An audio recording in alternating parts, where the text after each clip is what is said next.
Si tú quisieras meter a toda la población y jubilar a toda la población con un salario mínimo, te tocaría disponer de 400 millones de pesos. Es injusto que a nosotros nos obliguen a cotizar en un sistema que no ahorra, que no invierte, sino que reparte. Lo que entra sale para pagar pensiones. Claro, el problema es que cada vez entra menos y sale más. Le quedan 10 años trasladarse a Colpensiones, vaya a Colpensiones porque Colpensiones le conviene a todo el mundo. Estamos dando mucha plata, muchos subsidios a personas que son de altos ingresos. ¿Cómo un sistema público va a llenar de subsidios más a las personas que más plata tienen? Con ley 100, que es mucho mejor estar en fondo privado. La reforma nos obliga a cotizar en Colpensiones. Es que el problema de Colombia es que tenemos la pensión atada a salario mínimo. De la visión de yo sí debería obligar a la gente a recibir mesada, pero al final uno sí debería dejar una plata aparte, ¿cierto? Que comiences a invertir. Puedo desde 30.000 pesos empezar a asegurar mi vejez. Las administradoras han hecho muy buena labor en inversión. ¿Cuál es la diferencia que a mí me generaría comprar una acción o por ejemplo invertir en un ETF? ¿Qué es un sistema de pilares? Pero al final uno sí tiene que tener algunos ahorros adicionales, algunas inversiones y toca comenzarlas a pensar desde ya. A mí me parecería muy peligroso saber que mi plata está ahí jugándose por el que vaya a quedar. No, hay que ahorrar. Definitivamente. Bienvenidos al primer capítulo de este podcast Mi Generación. Aquí, como les he contado, vamos a hablar con expertos que nos van a ayudar a entender cómo la seguridad social, es decir, tanto las pensiones, la salud como el tema laboral tienen que ver directamente con nuestra generación, con mi generación. Y hoy, para empezar este podcast, decidí empezarlo, por supuesto, con el tema que me mueve la vida, que me mueve el alma, que más amo, que son las pensiones. Y cuando pensé, oiga, ¿a quién entrevisto para hablar de pensiones? Recordé que el año pasado había conocido en una cena a una persona que había admirado mucho en entrevistas, que había leído, pero que nunca había tenido la oportunidad de conocer en persona. Y aquí está conmigo Luis Felipe Jiménez. Luis Felipe, bienvenido. Hola, muchas gracias por la invitación. Bueno, Luis Felipe es economista, pero no solamente es economista, sino que además tú eres socio fundador de una firma de consultoría. ¿Qué hacen en esa firma? Sí, nosotros somos una firma de consultoría, yo creo que apasionados por las políticas públicas, apasionados por el sector financiero. Y hoy en día la firma se llama Logic Consulting. Ok. Y trabajamos mucho en eso, en intentar, digamos, aterrizar muchas ideas en el sector financiero que muchas veces las empresas no lo pueden hacer, sencillamente porque sienten que la regulación los frena o porque no entienden algunas cosas que se han discutido. Entonces todos hemos trabajado en el sector público, que es una recomendación para todos que hay que hacerlo. Y todos entendemos muy bien el sector público. Y entonces eso pues digamos nos da una visión de todo lo que es el sector financiero y todas las discusiones que hay en el sector financiero un poco más amplia de lo que tiene mucha gente. Yo creo que tu voz es una de las voces más autorizadas en Colombia para hablar de pensiones específicamente y es la razón por la que yo te admiro un montón, porque tú has logrado, tú no solo hablas de pensiones, o tú no solo tienes experiencia en pensiones, sino que tienes experiencia, que luego más adelante podemos hablar de eso, en inversión, que creo yo que va a ser el mensaje final que quiero dar aquí en Mi Generación. Pero tú estuviste en la superintendencia como superintendente delegado de pensiones. ¿Qué es eso? O sea, ¿qué significa ser un superintendente delegado de pensiones? ¿Qué tiene que hacer? Ese es como el cargo, yo siempre le digo a todo el mundo, ese es como el cargo que uno oye eso y parece el cargo más aburrido del mundo y es el cargo más divertido del mundo. Bueno, divertido para ti y para mí. Sí. No, porque es que, mira, si uno se sienta a pensar quién es un superintendente delegado de pensiones, uno se sienta a pensar y dice, no, es un señor que sabe un poquito, pues más o menos cómo se cotiza una pensión, ¿cierto? En cambio, no, entonces... Oiga, usted que es súper delegado, amigo, deme, ¿con cuánto me va a pensionar? Sí, venga y me ayuda a hacer el trámite de pensión. Eso me dice todo el mundo. Trasládeme. Yo no tengo ni idea de trámites de pensión, o sea, yo no sé con los papelitos, no tengo ni idea de cómo llenarlos. Pero cuando tú eres superintendente delegado de pensiones, te toca entender todo el sistema pensional, y el sistema pensional es súper interesante. ¿Por qué? Porque es que el sistema pensional maneja toda la información laboral de las personas.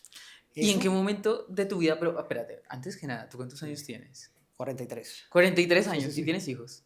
Tengo 2 hijos. ¿Tienes 2 hijos? ¿Cuántos años tienes? Alicia 7 y Tomás 3. Bueno, este podcast puede estar dirigido para Alicia y para Tomás en algunos años. Claro. Y la idea de hoy es que la conversación que tengamos sea casi que explicar para Alicia y para Tomás. Clarísimo. ¿Cómo es el sistema pensional? Pero más allá de cómo es el sistema pensional, digamos, ¿cómo funciona la Ley 100 en Colombia o qué es eso que nos está rigiendo? ¿Qué debe saber algo elemental un joven sobre el sistema que nosotros tenemos? No, mira, yo creo que la Ley 100 estuvo muy bien concebida a sus inicios, ¿cierto? Entonces la Ley 100 un poco lo que buscó en pensiones y en salud era cubrir a todo el mundo. Entonces era todo el mundo debería tener salud. En pensiones, digamos, un poco la óptica era distinta, pero la ley 100 tuvo un problema, y es que la ley 100 creyó que el 30% de las personas iban a tener un trabajo informal, es decir, las personas que no trabajan en una empresa, que trabajan, digamos, que se rebuscan el trabajo en el día a día, y lo que terminó pasando es que es el 70% del país. Entonces, claro, eso lo vemos en el sistema de salud, ¿cierto? Un sistema de salud costosísimo, porque al final solo paga el 30% del sistema y tiene que financiar al 70%. Y en pensiones lo que lo vemos es que casi nadie tiene pensión. Claro. Entonces, digamos, las personas que cotizan regularmente, eso no hay problema, tienen una pensión, y una pensión que es altísima. Si tú comparas las pensiones que da Colpensiones con el resto del mundo, son altísimas, y por eso es costosísimo. Lo primero ahí es, yo quisiera preguntarte, pues bueno, eso siempre se ha escuchado de, oiga, le quedan 10 años, trasládese a Colpensiones, vaya a Colpensiones porque Colpensiones le conviene a todo el mundo. Entonces eso es el mito que uno escucha, que es un mito falso. Eso no es cierto. Colpensiones le conviene realmente a la pequeña minoría del país, muy pocas personas, pero ¿a qué personas y por qué les conviene? Mira, Colpensiones, o me devuelvo, si una persona con ley 100 gana menos de un salario, 1.5 salarios mínimos, sí o sí le va a convenir la AFP, estar en un fondo privado. Okay. ¿Por qué? Porque necesita menos semanas, ¿cierto? O sea, si tú tienes 1.150 semanas en el fondo privado, te garantizan una pensión de salario mínimo. Si tienes 1.300 en Colpensiones, te garantizan una pensión de salario mínimo. Ya tienes que cotizar 3 años menos, ¿cierto? Es decir, básicamente lo que estamos diciendo es, si nosotros conocemos a alguien que cotice por el salario mínimo, que es aproximadamente como el 85% de colombianos que están en el sistema de pensiones, o sea, la gran mayoría cotizamos sobre el salario mínimo, a personas que cotizamos sobre el salario mínimo nos conviene entonces estar en un fondo de pensiones. Ya empezando de entrada, porque tendríamos que cotizar 3 años menos. Para empezar con eso. Ya, listo. De resto te van a dar la misma pensión. Sí, voy a tener la misma mesada que va a ser el salario mínimo, claro. Ahora, de ahí para arriba hay unas zonas grises, obviamente, ¿cierto? 2 salarios mínimos, 2.5, hay unos que no está claro, pero de ahí para arriba las personas que tienen muy altos ingresos y que durante los últimos 10 años han tenido muy altos ingresos, les conviene más Colpensiones. Que ese es, digamos, el problema de Colpensiones. Entonces todo el mundo lo ve como, claro, buenísimo Colpensiones, pero el problema es que estamos dando mucha plata, muchos subsidios a personas que son de altos ingresos. Entonces o sea, es el Robin Hood inverso. Es el Robin Hood inverso. Colpensiones es el Robin Hood inverso. O sea, es un sistema público, que es que además es curioso porque sea público. ¿Cómo un sistema público va a llenar de subsidios más a las personas que más plata tienen? De pronto me voy a volver un poquito para ser más justo. El régimen de prima media. Colpensiones es el administrador, ¿cierto? Y eso es bien importante decirlo. Colpensiones ha hecho una labor increíble, porque veníamos del Seguro Social donde no había bases de datos. Yo no sé si ustedes tienen tíos, o sea, tú tienes tíos que dicen, oiga, no encuentro mi historia laboral. ¿Por qué? Porque cruzaban por nombre, entonces de pronto le cotizaban y le faltaba un nombre y entonces ya no aparecía, había 60 bases de datos. Eso en algún momento había 80.000 tutelas permanentemente, y entonces, o sea, Colpensiones logró arreglar eso. Entonces, Colpensiones, digamos, ha hecho una labor enorme. Lo que pasa es que tenemos un diseño de sistema que no está bien hecho. Para explicar, digamos, de forma rápida, que sobre esto creo que podré ahondar más adelante en otro episodio de Mi Generación, pero para explicar de forma rápida cómo funciona Colpensiones y cuál es la diferencia entre la administración que le da Colpensiones al aporte a la administración que le dan las administradoras de fondos a mi ahorro. ¿Cuál es esa diferencia? Me voy a volver un poquito a lo de delegado para pensiones, porque de ahí sale todo. Uno, tanto administradoras de fondos de pensiones privados como Colpensiones, creo que son las entidades que más datos mueven en el país. O sea, realmente esto es una fábrica de datos que a ti te toca tener exactamente la historia laboral de cada persona. Si se traslada, tienes que trasladar esa información, y eso es difícil. O sea, mejor dicho, cuando tú te trasladas de un banco, trasladas tu cuenta de ahorros, ya, te borraron en un banco y en el otro te activaste, pero no te mandaron ninguna historia. En la AFP te mandan toda la historia de un lado a otro. Si tú digamos, si tú pediste tu historia laboral, te la consolidan en 30 segundos. Entonces, eso es ya casi open data, digamos. Eso es fascinante. Eso es lo que más hacen las administradoras. Entonces, Colpensiones tiene toda un área dedicada como a trabajar esa información y a tenerla muy bien administrada. Las AFPs también, pero el problema es el tema financiero. Entonces, ¿cómo se sostienen cada una? Claro. O sea, digamos, ¿cuál es la diferencia? No, la AFP es básicamente tú metes y tienes tu cuenta, tu propia cuenta, y en esa cuenta tienes un O ahorro. sea, está una cuenta que dice Luis Felipe, una cuenta que dice Jerome Sí, y 19 millones de cuentas que ahí hay dicen. 100 pesos. Y Ujú, esos 100 pesos están ahí, ¿cierto? Y ujú, los invierten y ahora hablamos de inversión. Y por el otro lado está Colpensiones, que Colpensiones cuando lo crearon, ¿cierto? ujú. Lo crearon en los años 60 perdón, no era Colpensiones, era el régimen de prima media, Sí. ¿cierto? Y entonces la idea era que eso fuera creciendo, que las cotizaciones fueran creciendo para financiar el régimen. Ujú. El Estado nunca puso las cotizaciones y en el 93, cuando hicieron la ley 100, Ujú. tenían que estar cotizando alrededor del 23% los Uy, trabajadores y estaban cotizando 6.5%. Entonces no había reservas. claro. Entonces hubo momentos que sacaron las reservas y ahora lo que pasa es lo que llamamos un sistema pay as you go, que lo que entra sale para pagar Ujú. pensiones, ¿cierto? Entonces, Tal claro, el cual. problema es que cada vez entra menos y sale más. Y Entonces, entonces, o ¿qué hace? sea, digamos, para ponerlo en términos prácticos, en palabras, en el fondo de pensiones tú tienes un marranito a tu nombre, una alcancía a tu nombre, que es una cuenta de ahorro individual. Y Claro. hay ahorro. O sea, está, mejor dicho, si yo estoy afiliado a un fondo de pensiones, mi plata se ahorra. Pero déjame, ahí yo creo que hay que hacer Ujú, hay que definir, pues hay que dar una de explicación mejor. ujú. Porque es que es distinto una cuenta de ahorros. Porque Claro. en el banco, Ujú, o sea, el banco te pide plata prestada con tu ujú. cuenta de ahorros y la invierte. Pero la invierte a nombre de él, ¿cierto? Sí. El fondo de pensiones no. El fondo de pensiones te administra tu plata. Entonces tu plata siempre está en la cuenta. El banco siempre tiene un 10% de plata en las cuentas o Ujú. 20% y el resto está digamos, invertido por el banco. Ahora te doy un ejemplo como para compararlo. En el fondo de pensiones no, en el fondo de pensiones toda la plata está ahí y está invertida. Entonces es como si tú le dices, digamos, tú tienes un apartamento. Ujú. En el caso del fondo de pensiones, tú lo que le dices a un amigo, señor, administreme mi apartamento, ¿cierto? Pero todos los arriendos, o sea, te van a pagar 3 millones de pesos de arriendos y esos 3 millones son para mí. Si sube a 5, son para mí. Si baja a 1, Porque es son mi para mí, porque es apartamento. mi O apartamento. sea, solo me lo están administrando. Exacto. Y yo de eso le voy a dar un 2%. Eso es una AFP. Si es un banco, tú le dices, señor, o sea, le doy mi apartamento, Ujú. usted me da una plata fija, ¿cierto? 1 millón de pesos fijo. Y si usted arrienda en 10 millones es suyo, si arrienda en Claro. en medio millón es suyo, si se va al arrendatario el problema es suyo. Entonces esa es la diferencia. Entonces el apartamento, tú siempre sabes exactamente cuáles son los activos, que siempre los Ujú. activos están ahí. Sí, ok. ¿Cierto? O sea, básicamente, para ponerlo en otros términos, lo que hace Colpensiones, que es lo que tú decías, entra la plata, sale la plata, Sí. inmediatamente. O sea, en Colpensiones no se invierte el dinero, no hay mercado financiero que juegue, no hay rendimientos, no hay No. nada de eso, a diferencia de cómo funciona con los fondos de pensiones, que pues bueno, inversión, pero eso a veces ahorita nos dedicamos. Sí. Entendiendo esas cosas básicas, Sí. hablemos de la reforma pensional. Esta reforma pensional es una reforma pensional que, pues bueno, yo me he opuesto mucho. Ya, creo que para nadie es un secreto y es la motivación de que esto haya nacido. Me he opuesto mucho por muchas razones, entre esas la principal porque es injusta con mi generación. Porque pienso yo, no sé qué pienses tú, pero pienso yo que esa reforma al obligarnos todos a cotizar en Colpensiones, funcionando con lo que entraba saliendo, que digo yo, una pirámide, o sea, es un esquema Ponzi, y teniendo en cuenta que no hay niños naciendo, por ende, el día que yo y que mi generación tenga 60 años, que estemos, no, nos vamos a pensionar, pues no va a haber quien sostenga esa pirámide. Claro. Entonces, es injusto que a nosotros nos obliguen a cotizar en un sistema que no ahorra, que no invierte, sino que reparte, como sistema de reparto, Sí. tal cual el nombre, reparte para saber que no va a haber pensión. Pero más allá de ese problema, digamos, que tengo yo con la reforma, tengo muchos más problemas, de muchos más puntos.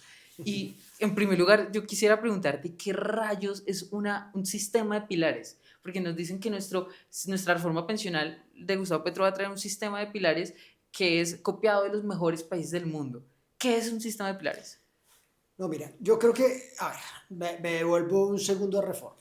Reforma, tenemos un sistema que es muy imperfecto en Colombia, ¿cierto? Y Ujú, es porque tú puedes escoger si cotizas en una AFP ujú, o en Colpensiones.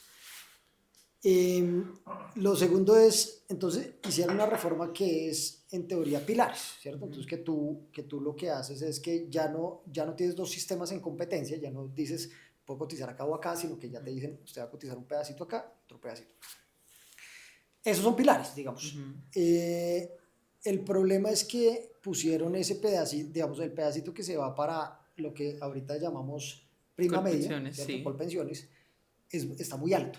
Entonces pusieron, ¿cierto? Entonces 2.3 salarios mínimos. Tú ahorita lo dijiste, ahí está el 87% de Colombia cotizando ahí, ¿cierto? Entonces mucha gente... O sea, la reforma nos obliga a cotizar en Colpensiones. Los obliga. Entonces, digamos, resuelve una cosa y es que esa persona que se ganaba 25 salarios mínimos, no sé ahorita cuánto es, 30, como 40, casi 40 millones de pesos, sí. Esa persona iba a recibir una mesada de 25, de los cuales solo había ahorrado 10, ¿cierto? Más o menos, o sea, eso es un grande rasgo. Ahora a esa persona no le vamos a dar ese subsidio grandísimo, ¿cierto? Entonces sí reduce los subsidios en las poblaciones de más ingresos. El problema es que como metió a toda la población, ahora obliga a todo el mundo a estar en Colpensiones, entonces ahora le da subsidios a todas las personas. Y entonces eso se volvió mucho más caro. Eso vale como 750 billones de pesos más, ¿sí? Y el problema no es ese. Para poner en perspectiva, hoy la totalidad de ahorro que manejan los fondos de pensiones son 525 billones y es el máximo histórico. Para poner en perspectiva con la cifra que acabas de dar, que yo creo que no debe quedar volando, es muy costoso, lo que estás contando es muy costoso. Sí, eso es repartido en el tiempo, ¿no? Muy repartido en el tiempo. ¿Y quién lo paga? Pero lo va pagando las otras generaciones. Mi generación. Claro. No, y el problema es que tú dices, bueno, listo, pero entonces, claro, ya no le damos a los más ricos, le damos a los que están cerca del salario mínimo, que son los más vulnerables, pero el problema es que en Colombia no son los más vulnerables, sino que el problema es que solo el 20-25% de Colombia se jubila, entonces le vas a dar igual le vas a dar el 25% más rico y te gastas la plata del resto. Entonces la reforma también hace ese pilar solidario, que es, oiga, le vamos a dar plata a los que no se alcanzan a jubilar. ¿Y de dónde van a sacar esa plata? Claro, eso es costoso, mejor dicho, eso es una muy buena iniciativa, eso es lo que hay que hacer, pero el problema es que es muy costoso. Entonces lo que tocaba hacer era, sentémonos a pensar cómo reducimos el costo del pilar de arriba, ¿cierto? Y usamos esa plata para el pilar de abajo, que eso fue lo que no se hizo. Y entonces por eso fue, yo no sé si tú te acuerdas, pero la discusión de la reforma, la discusión grande era, oye, hace 2.3 salarios mínimos. Sí, bajar el umbral. Entonces, alguien está viendo eso, ¿qué rayos es un umbral? ¿Qué están esos números que son? Entonces, digamos, básicamente lo que la reforma hace es, nos obliga a todos, pues los que no entramos en régimen de transición, pero por lo menos a todos los jóvenes que están viendo esto, les aseguro que a todos nos obliga a cotizar sí o sí en Colpensiones nuestros primeros 2,3 salarios mínimos. ¿Eso cuánta plata es? Son 4 millones de pesos, básicamente. Entonces, si ustedes ganan 4 millones de pesos, les va a tocar cotizar sobre la totalidad de su saldo, digamos, de su sueldo en Colpensiones. Y si uno gana por encima de eso, que bueno, ganar por encima de 4 millones de pesos en Colombia, hay que ser privilegiado, digamos. Sí. Todo se ha dicho. Si uno gana por encima de eso, ese exceso que gane por encima de eso, ahí sí le van a decir, ahí sí lo dejo que vaya al fondo de pensiones, a la cuenta de ahorro, pues, la cuenta de ahorro individual, digamos el marranito, etc. Pero el resto nos toca Colpensiones, casi que exclusivamente. Sí. Y de esa obligación, entonces el dilema que nos estás contando tú es que todo el mundo decía, no, todos decían, pues es que eso me parece un poco extraño, yo tengo ahí mis problemas con eso, pero todos decían, no, está bien que todos coticemos de forma obligatoria en Colpensiones, pero el umbral debe ser de un salario mínimo. Decían, entonces, no de 2,3, sino de un salario mínimo. Bajar el umbral para que haya más ahorro, ¿Tú crees que esa hubiera sido una reforma mejor o por lo menos una reforma ideal? ¿O piensas que no hay que obligar a la gente a cotizar en Colpensiones? No, es que no es ideal. Mejor dicho, a ver, es mucho mejor, ¿cierto? Bajar el umbral es mucho mejor porque gastas menos plata en el 25% más rico. Menos subsidio. Sí, menos subsidio, exacto, menos subsidio del gobierno. No es ideal, es que el problema de Colombia es que tenemos la pensión atada a salario mínimo. Entonces eso parece que está protegiendo a las personas, pero no. El problema es que cada pensión de salario mínimo es muy costosa. ¿Cuánto cuesta una pensión? Una pensión de salario mínimo debe estar alrededor de 350, 400 millones de pesos. Eso significa que yo tengo que tener ahorrado al final de mi vida laboral 350 millones de pesos para poder pensionarme con un salario mínimo. Exacto. Y eso es el cálculo actuarial. O sea, eso es exactamente lo que cuesta. No es que la aseguradora está costando de más, no, nada. Sino es que te están, pues porque usualmente dicen, pues yo veo en Twitter todo el tiempo que dicen, ¿cómo es posible que una señora que cotizó durante toda su vida es un salario mínimo y tiene un saldo de 130 millones y le van a decir que no le van a dar pensión? Entonces ya empiezan con algunas cosas que no son ciertas. Es que piensa que, o sea, yo le digo a mi esposa, el otro día mi esposa me dijo, yo creo que nos vamos a quedar en este apartamento para siempre. Le decía, tenemos 43 años y estoy seguro que vamos a vivir más de 95. Entonces, no sé para si siempre para significaría siempre, nos mucho. queda más de la mitad de la vida, entonces... Y el problema es eso, entonces tú te jubilas como mujer a los 57 años y a los 57 años la esperanza de vida para alguien de ingresos relativamente altos, o sea, para la población no, que se jubila es de 85 años, 87 realmente. Y para alguien de ingresos altos va a llegar a los 95. Entonces tú trabajas de los 23 a los 57, ¿cierto? 34 años. Y después te toca financiar más de 30 años de pensión. Entonces, imposible, ¿sí? Entonces, o sea, nosotros tenemos muchos problemas, estamos tocando demasiados problemas. Sí. El primer problema es demográfico, porque, listo, sabemos que están naciendo menos hijos. Claro. Pues yo sueño con tener hijos, pero la gran mayoría de mi generación... Hay que tenerlos. Hay que tenerlos y tengan hijos, por favor. Tú que tienes dos lo puedes decir. Sí. Pero pues la tendencia demográfica en Colombia, estamos en la peor caída de natalidad de los últimos años, de la última década, según el DANE. O sea, no están naciendo bebés y realmente parece que esa tendencia no se va a revertir, por lo menos pronto. Y a eso se le suma otra cosa que es grave si lo vemos en materia fiscal, y es cada vez la gente está viviendo más años. O sea, estamos volviéndonos un país más longevo. Claro. Entonces lo que dices tú es, si yo me pensiono a los 57 y mi esperanza de vida se sube a los 90, pues durante cuántos años voy a estar recibiendo esa pensión y realmente durante cuánto tiempo aporté. Entonces uno se pregunta, ¿será que si yo sí llego a vivir la totalidad del tiempo, digamos, de mi esperanza de vida, voy a recibir más de lo que aporté? Muchísimo más. Mejor dicho, el cálculo que te acabo de dar es hasta la esperanza de vida, ¿cierto? Entonces tú necesitas alrededor de 350, 400 millones para cubrir lo que costaría tu pensión. Ahora sí, entonces, bueno, me voy a volver un poquito para que no nos saltemos tantos temas, pero es, si tú quisieras meter a toda la población y jubilar a toda la población con un salario mínimo, te tocaría disponer de 400 millones de pesos por persona. Por persona. Entonces, claro, entonces eso lo que hace es que en algún momento, o sea, tú lo puedes hacer, pero que si lo haces, entonces ya no tienes plata para educación, ya no tienes plata para salud, ya no tienes plata para defensa, pues digamos, te toca gastarte el presupuesto por otro lado de la nación, ¿cierto? El presupuesto no es finito, esto es como una casa que o gasto acá o gasto acá. Sí. Entonces, ¿qué es lo que pasa? Que cuando tienes esa restricción de, oiga, por lo menos le tengo que dar 400 millones de pesos a una persona para poderse jubilar, entonces me toca es cortar y decir, pues solo voy a jubilar muy poquitas personas. Entonces, ese ha sido el gran problema de Colombia, y es que muchas personas ganan debajo del salario mínimo y no podemos entregar pensiones por debajo del salario mínimo. Entonces, claro, nos toca dejar a la mitad, pues, desprotegidos. El 80% de la población desprotegida. Hablemos de esas personas desprotegidas, y que es mi segundo pero con la reforma pensional, que es, mira, yo digo, la razón por la que a mí me apasiona el tema de pensiones, porque es que de verdad me encanta, lo amo, pero la razón por la que me duele tanto la reforma pensional, más allá del tema de mi generación y de lo que considero una injusticia intergeneracional y demás, es lo que pasa con esas personas que no llegan a los requisitos de pensión. Y yo he contado esa historia varias veces, pero te la quiero contar. Imagínate que mi papá fue un hippie. él dice que fue un caminante, pero en realidad fue un hippie. Y por ende cotizó muy poquitos años en su vida, cotizó solamente 400 semanas. Sí. Ni siquiera sabía dónde había cotizado. O sea, bueno, mi papá es grande, entonces estuvo en Seguro Social, entonces él tenía su bono. Okay. Luego de eso, muchos años después que volvió a trabajar de forma formal y a cotizar, pues se afilió a un fondo, o lo afiliaron a un fondo, porque él ni por enterado. Claro. Y bueno, cuando cumple él los 65 años, los 62 años, bueno, ¿qué va a pasar entonces con mi plata de mi pensión? Porque todos sabemos, pues no se va a pensionar mi papá, nada. Entonces dijo, no, que yo tengo esa plata, toca ver es en dónde. Y entonces hizo el ejercicio en la casa de poner la cédula de mi papá en la página de Colpensiones. usuario no encontrado. La página de tal fondo, no. Hasta que encontramos el fondo en el que mi papá estaba. Ah, sí, listo. Bueno, empezó a hacer todo el trámite para pedir su devolución de saldos. Eso fue cuando yo estaba en 11, o sea, hace 3 años. Sí. Y mi papá siempre cotizó con un salario mínimo, pero tenía ese bono pensional.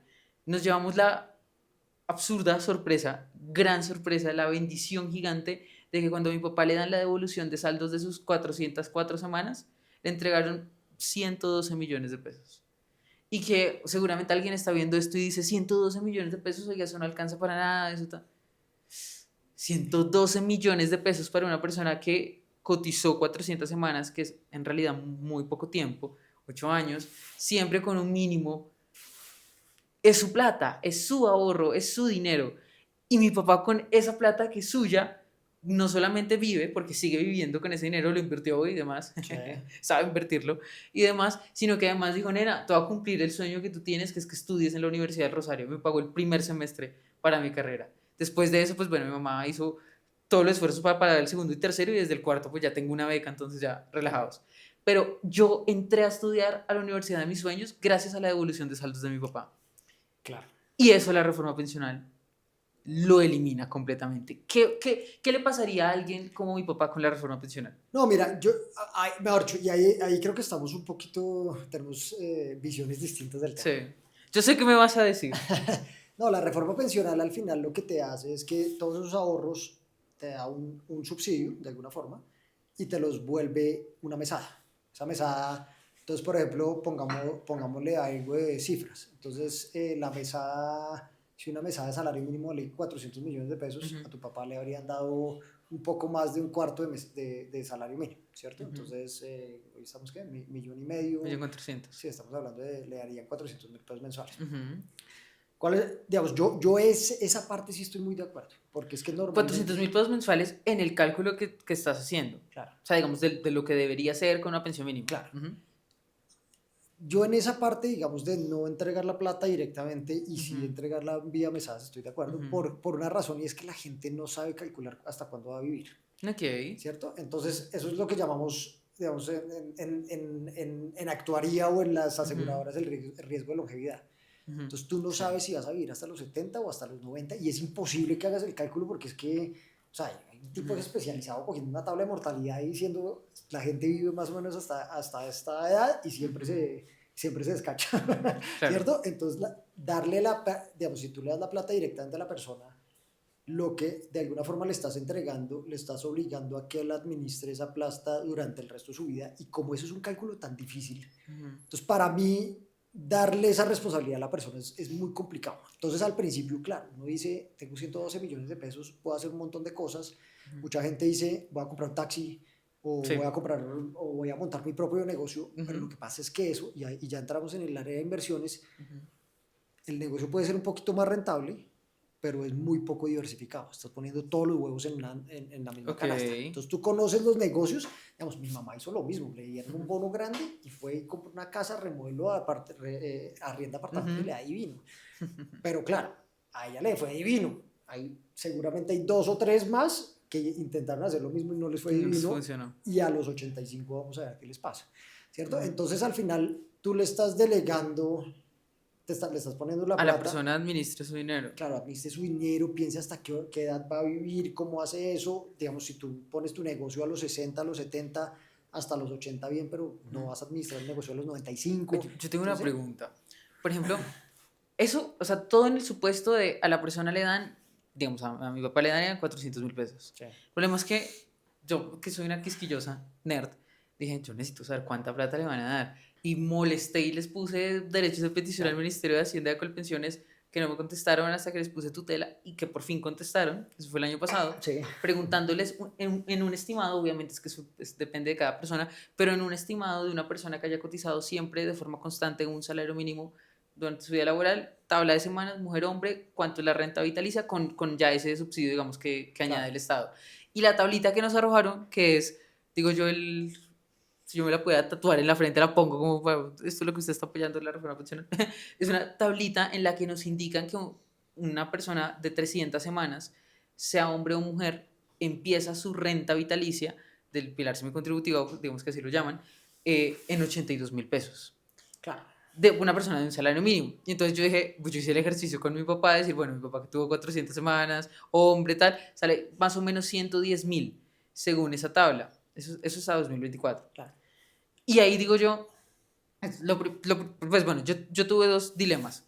El primero fue que le sirva más al afiliado de forma inmediata los 112 millones que le acaban de dar o 110.000 pesos. Y lo segundo fue, ¿y si el afiliado escoge? Y luego me acordé que existían los BEPS. Entonces, las preguntas que te quiero hacer es, primero, ¿qué son los BEPS? ¿Cómo funcionan? Digamos, hoy en la ley 100, aún la reforma pensional no se ha aprobado al momento en el que estamos grabando esto, se ha dicho. Estamos hablando de si la reforma se aprueba, pero Estamos en el limbo. sí, estamos en el limbo jurídico de la Corte. Pero, por ejemplo, ¿cómo funcionan los BEPS? Y si tal vez no crees que eso hubiera sido una mejor alternativa de mantenerlos a instaurar de forma obligatoria una renta, o sea, de obligación. No, mira, a ver, yo qué creo. Uno, la tablita esa, si está bien calculada actuarialmente, te debería dar, es decir, al final te debería dar lo mismo que tú vas a generar si inviertes esos 110.000 pesos por fuera. Entonces, al final, digamos, debería ser adecuado. No creo que se te den 110.000 pesos. O sea, yo creo que ahí tenemos que, después revisamos la tablita. No, pues ese ha sido el dilema con el Ministerio de Hacienda. No, es que ¿sabes qué es lo que pasa? Que es que Colpensiones daba lo que se llamaba indemnización sustitutiva y eso no tenía rendimientos. Hasta en ley 100. Las AFP sí tienen rendimientos. Entonces la diferencia es que la misma persona, si le van a dar 110 millones en las AFPs por devolución de saldos, hoy con ley 100, en Colpensiones le dan alrededor de 30. Solo te actualizan con inflación. Entonces ahí sí hay, o sea, es decir, esa es una persona que tiene que pasarse a AFP con ley 100, ¿sí? Porque le va mucho más. Claro, porque va a tener devolución de saldos. Digamos. Claro, de devolución de saldos le van a dar mucho más plata con ley 100. O sea, es decir, con ley 100 es mucho mejor estar en fondo privado. Tu pregunta es BEPS. BEPS yo creo que era un mecanismo muy interesante, ¿cierto? Es decir, hay dos cosas. Uno es acumulación, es decir, cuando yo estoy cotizando y estoy trabajando. Uno tiene que tener alguna forma de cotizar que esté por debajo del salario mínimo, ¿cierto? BEPS más o menos lo resolvía. Lo que a mí no me gustaba de BEPS de ese pedacito es que uno cotizara a un sistema paralelo. Me gustaba mucho más, no sé si te acuerdas que había cotización por semanas. Pero sí. ¿Qué significaba cotizar a un sistema paralelo, digamos? O sea, es que BEPS se parece mucho a los fondos de pensiones privados. Porque tú lo que te decían es, tú no puedes cotizar más, tú puedes ahorrar acá una suma bajita, no puede ser, digamos, lo que ahorras en el año no puede ser más de lo que habrías cotizado por un salario mínimo. ¿Cierto? Porque esto estaba enfocado a poblaciones que ganan por debajo de un salario mínimo, y eso lo vamos a ahorrar. Y después cuando llegues a la de pensión, te vamos a dar un subsidio y te vamos a dar una mesada que no se va a llamar pensión porque es por debajo del salario mínimo, pero te vamos a dar una mesada con lo que ahorraste durante tu vida, durante el resto de tu vida. Después, digamos, se intentó hacer obligatorio que toda la plata de devolución de saldo se pasara a BEPS y te dieran esa mesada por debajo del salario mínimo. No se logró. Entonces, pues, pero... ¿Y eso no se podría pensar que es similar a lo que pretende la reforma? O sea, como, digamos, la reforma, entiendo yo, te quita a ti afiliado, te quita la elección de decir, oiga, yo quiero mejor mi mensualidad o yo quiero mi devolución total. Sí. Y me dice, no, vamos por la renta sí o sí. Mira, yo creo que, pero yo creo que es un tema conceptual, lo que te digo. O sea, es como, digamos, BEPS funcionaba, la reforma no es tan diferente a BEPS. Yo creo que ya había un camino recorrido en BEPS que deberían haber aprovechado. Aquí tenemos una discusión y lo discutimos con Asofondos mucho. Yo sí soy muy, en ese sentido, soy un poco más de la visión de yo sí debería obligar a la gente a recibir mesada. Me parece que es muy difícil que la gente administre esa plata. Por su propio lado, claro. Pero yo creo que las dos visiones son válidas, ¿sí? En Inglaterra en algún momento quitaron, o sea, con los ahorros pensionales, obligaban a comprar rentas vitalicias. Es decir, que te obligaban a entrar a una aseguradora y que te garantizaran la mesada. Y en algún momento lo quitaron y lo que mostraron es que, primero, el 95% de la gente dejó de comprar pensión. Y el problema fue que, si no recuerdo mal, pero en los siguientes 5 años, como el 50% de la gente ya se había gastado la plata. Claro. Y en los siguientes 10 años, el 70% se había gastado la plata. Entonces era la plata de pensión, pero se la gastaban en 5 y 10 años y quedaba un 30% que sí Ay, la invertía bien. Entonces, ese es el problema. en eso que acabas de decir de comprar un seguro para la renta vitalicia, yo creo que ese es el principal problema de la reforma pensional, porque te dicen que tienes una renta vitalicia, pero cuando tú vas a revisar no es que Colpensiones vaya a pagar un seguro, o por lo menos eso no queda claro, sino que Colpensiones se compromete a que te prometo que te voy a pagar tu renta vitalicia hasta que te mueras, créeme. Y entonces Colpensiones no tiene plata, pues o sea, venimos hablando todo el Claro, rato de que es una pirámide, no hay jóvenes, claro. está invertido, etcétera. ¿Qué seguro puede ser para una persona? Y es que, perdón que yo haga tanto énfasis en esto, pero es que es el caso de la gran mayoría de colombianos, los que no llegan a la pensión. O sea, esto que Claro. estamos hablando de esos que van a recibir, yo los llamo chichiguas vitalicios porque es que de verdad me ofende. Sí, sí, me sí. da mucha pues, rabia Sí. esa situación, pero esas personas no solamente, listo, no solamente no tienen la elección, sino que tienen una incertidumbre de cómo sé yo que realmente Colpensiones me va a pagar eso. Sí, no, y mira, yo creo que esa incertidumbre no solo de Colpensiones, sino de todo el mundo, Ujú. ¿cierto? Es decir, por lo que te decía, si uno se jubila a los 62 años, pues Mm, al final aporta 30 años y le toca, con los aportes de 30 años, le toca vivir otros 30. sí. Entonces yo creo que sí es importante que uno comience a ahorrar, ¿cierto? Es decir, no, la pensión te va a servir, probablemente va a ser una base, la pensión que sea, Ujú. digamos, pero al final uno sí tiene que tener algunos ahorros adicionales, algunas inversiones y toca comenzarlas a pensar desde ya. Y, por ejemplo, si yo te digo en este momento, yo sé que no va a pensionar, pero quiero construir mi futuro pensional, ¿qué hago? Ayuda a Luis Felipe. No, ¿Qué, mira, qué me dices? sí, es que yo creo que, por ejemplo, si tú, o sea, tú siempre estás cotizando a pensiones, ¿cierto? Ujú. Digamos que tú eres formal. Si no eres formal, pues bueno, estás cotizando menos. Pero al final uno sí debería dejar una plata aparte, ¿cierto? Que comiences a invertir. ¿Cómo comienzas a invertirla? Es difícil, digamos, tienes muchísimas opciones, pero ya en Colombia tú puedes comenzar a invertir, digamos, hoy en día los CDTs, por ejemplo, son una excelente inversión porque las tasas están al 10, 11%, eso no se Ujú. había visto hace rato. Ok. Tú tienes un CDT de largo plazo, ya tienes una buena inversión. Pero hay otras cosas que, por ejemplo, antes, hace 5 años, tú tenías que tener 7 millones de pesos, ni siquiera. Hace 15 años necesitas Ujú. tener 7 millones, hace 5 años necesitabas 300 para ir a invertir en acciones. Ujú. Hoy en día puedes invertir en acciones desde un 50 mil millón de pesos vale la pesos o acción de Nubo. 200.000 pesos, ¿sí? Entonces, la acción de Nubo en Trio ahorita son 52 Claro. mil. Entonces tú te metes en una aplicación y puedes comprar acciones a 200.000 pesos, vas comenzando a comprar acciones. Ahí puedes comprar acciones locales, puedes comprar hasta Nvidia, digamos, de Ujú. mercado internacional. Algunas se negocian en mercados locales. Si te sofisticas un poco más, pues comienzas a invertir afuera, pero por ahora, digamos, o sea, puedes invertir en acciones locales, puedes invertir en CDTs, Ujú. hay muchos fondos adicionales también de inversión que tú puedes ir, digamos, pensiones voluntarias, fondos de inversión colectiva, que al final lo que dices es, oye, yo quiero comprar acciones. Ujú. Pum, pero no sé qué comprar. No sé si Sí. comprar Ecopetrol, Bancolombia, que ahora es iBest o cualquier cosa. Ujú. Entonces dices, le voy a dar la plata a un administrador profesional que me escoja las acciones. ¿Cuál es la diferencia? Esta pregunta va a sonar muy tonta, pero para ponerlo bien explicado, ¿cuál es la diferencia que a mí me generaría comprar una acción o, por ejemplo, invertir en un ETF? O sea, hoy cuando yo abro la aplicación en la que yo invierto, tengo esas Claro. dos y realmente, pues, yo digo, no, yo quiero invertir en tecnología, busco tal, pero ¿cuál es la diferencia entre una acción que se supone que es mejor? Por ejemplo, yo estoy invirtiendo, mi objetivo de esa inversión que yo tengo es mi pensión. O sea, Claro. yo digo, esta plata yo no la toco hasta mi jubilación. Y pues tengo 19 años, o sea, va a ser millonaria. O sea, si todo sigue como va, voy a ser Claro. millonaria en ese momento. Pero, ¿cuál es la diferencia? O sea, si hoy un joven abre las aplicaciones de inversión, no va a entender nada. No, mira, es que, mejor dicho, vamos por pasos. Uno, tú puedes comprar acciones o Ujú, bonos. Bonos es ujú. como un CDT, ¿cierto? Ok. Entonces tú le estás prestando plata a una empresa y te dice, yo sí o sí le voy a pagar el 15%. Si se quiebra, no te paga el 15%, pero sí o sí le va a pasar el 15% anual de aquí Un CDT. a un CDT. Ujú.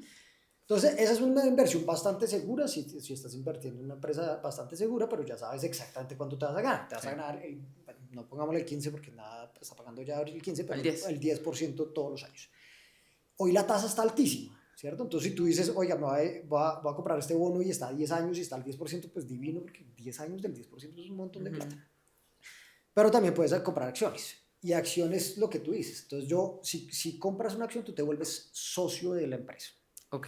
¿sí? Y la acción, ¿por qué ganas plata? Uno, porque te da dividendos, sencillamente porque la empresa ganó plata.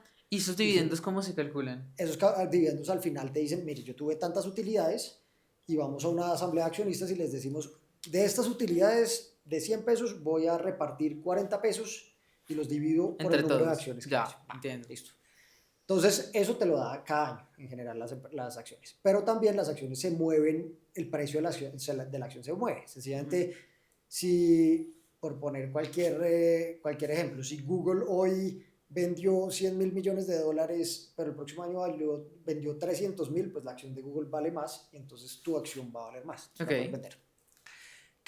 ¿Qué es el tema? Que tú puedes invertir en índices, que es que agrupan muchas acciones e invierten en muchas acciones.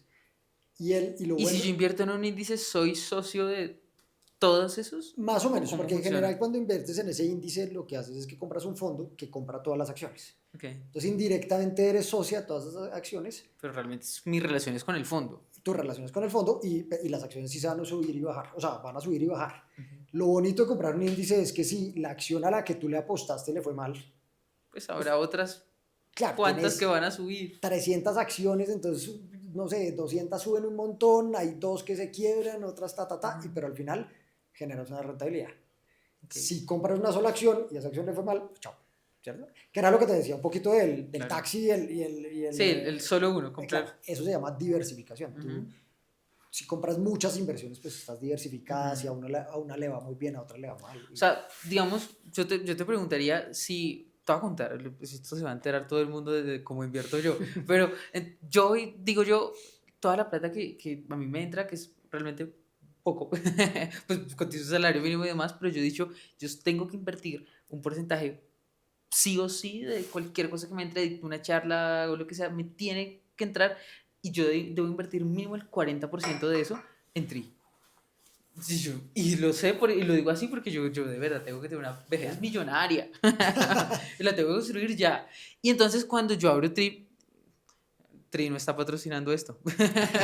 Valga aclararlo. Pero nos encanta, sí. Pero nos encanta, amamos Tri. Además, los creadores de Tri son hinchas de mi equipo. Sí, Entonces, qué bien, qué bien, qué bien. entonces todo me encanta Tri, amo Tri. Cuando yo abro Tri, lo primero que hice fue, venga, yo quiero un índice. Porque claro, yo pensé en eso y dije, uy, ¿qué tal? A mí me gusta mucho tecnología. Claro. Y más pensado a futuro. Entonces dije, no, ¿qué tal que yo ahorita me ponga a invertir en una empresa de tecnología y, no sé, mañana, no Claro. sé, en Elon Musk, pum, chao.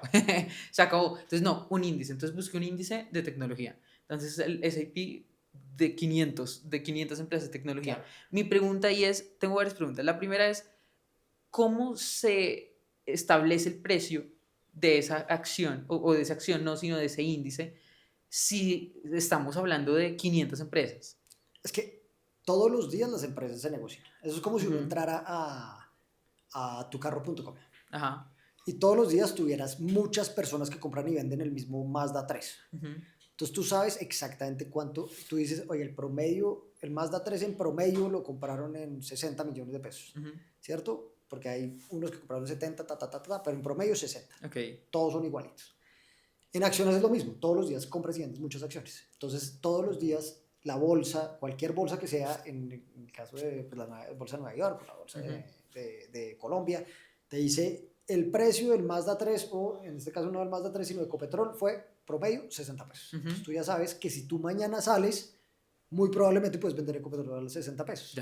No es como el apartamento que uno dice, yo creo que eso vale 100 millones y realmente vale 80. Yo creo. No, acá sabemos que hubo operaciones. Entonces todos los días haces eso y lo que te pasa es que tú tienes 10 pesos en Ecopetrol que vale 100, 10 pesos en ISA que valía 100 y 10 pesos en 10 acciones que vale 100. Si hay una que se sube a 200, pues entonces estos 10 pesos se vuelven 20 pesos, ¿cierto? Y el resto promedio, 100. Todo promedio. Después sumas todo y te queda, entonces 100, tenías un fondo que valía 1000, ¿cierto?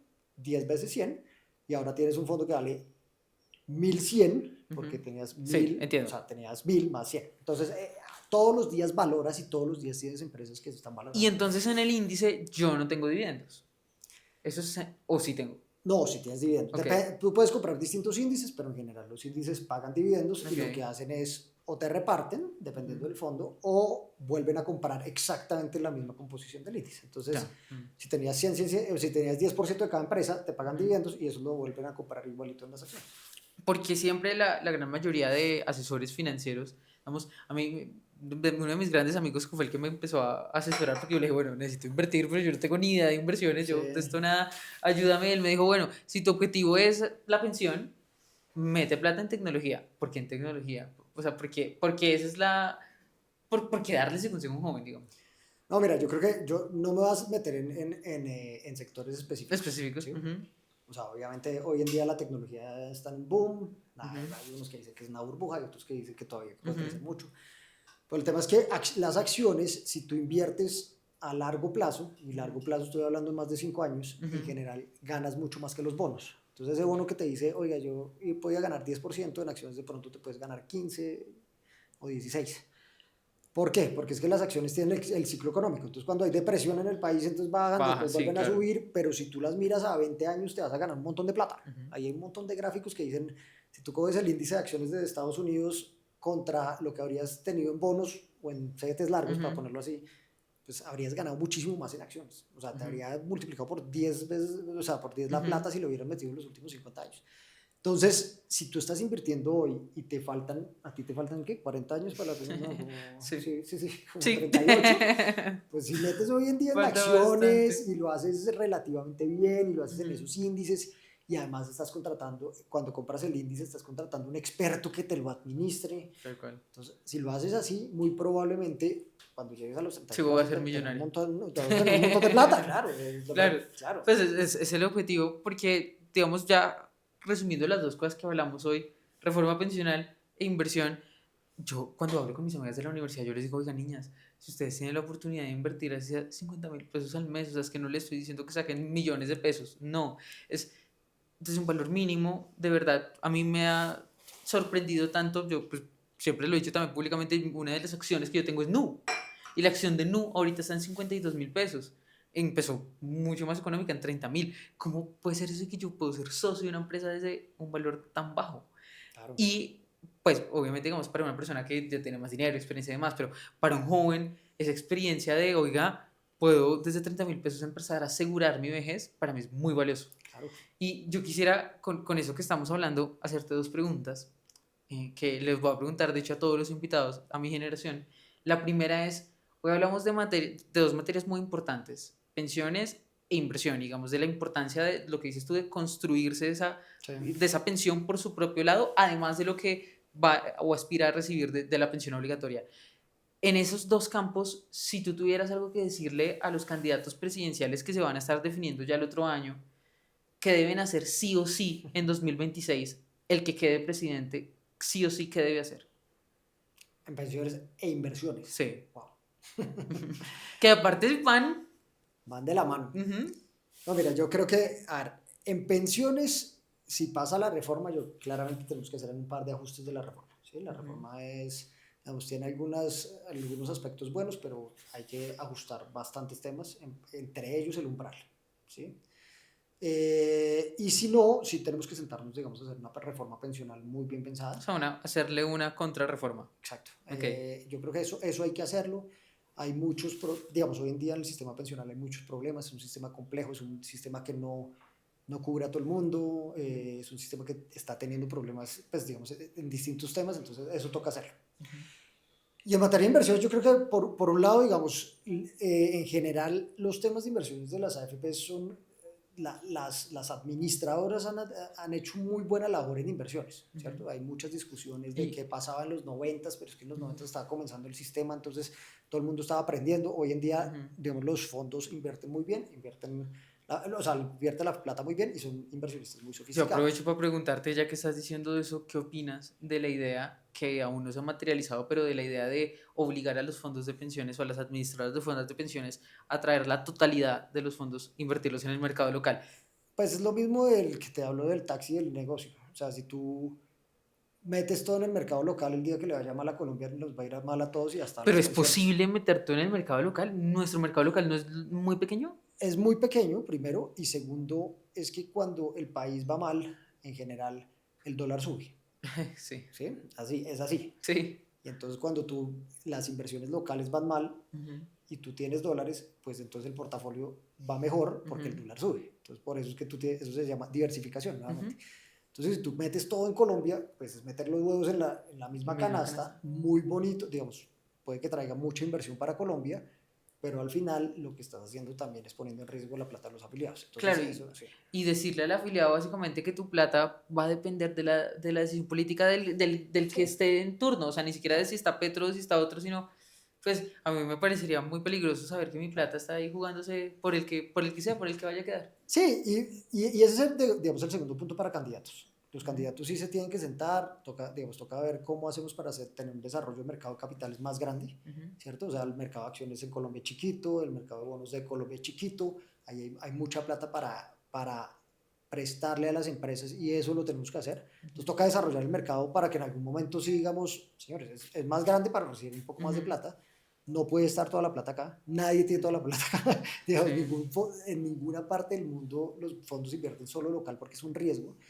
pero sí tenemos, digamos, ese debería ser una de las formas de los retos del candidato, oye, ¿cómo desarrollamos esto? Ok, y si tú tuvieras un mensaje para mi generación y para tus hijos, el país que nos queda en materia de pensiones, ¿qué nos dirías? No, hay que ahorrar, definitivamente. Mejor dicho, yo creo que el país va a tener muchas discusiones de pensiones de aquí a que ustedes se jubilen. Ese va a ser el tema. Cada vez va a ser más costoso. Nadie se va a jubilar a los 60 años sencillamente porque cada vez vamos a vivir más. Todos van a vivir más de 100 años, así de sencillo. Y sí tenemos que ahorrar y comenzar a entender qué es ahorrar, ¿cierto? Comenzar a entender acciones, comenzar a entender eso. Comienzas por un fondo, después bajas a unas acciones específicas, después bajas a sectores, después puedes hacer algunas apuestas, pero toca entender eso y toca aprender a ahorrar y sobre todo a invertir. Invertir, sí, así es. Bueno, pues este es el consejo de Luis Felipe Jiménez, consejo que comparto plenamente y es lo que yo le digo cada 3 segundos a mis amigos de la universidad, se los suplico, ahorren, invierten porque no vamos a esperar qué va a pasar con una pensión estatal que ya sabemos que pues si con pensiones está así, termina así, no hay plata. Claro. Y pues más triste, el panorama es triste para mi generación, pero debo decirte que es más triste para tus hijos, que yo les llevo 10 años, y más triste para los hijos de tus hijos, y así será. Esperemos que no.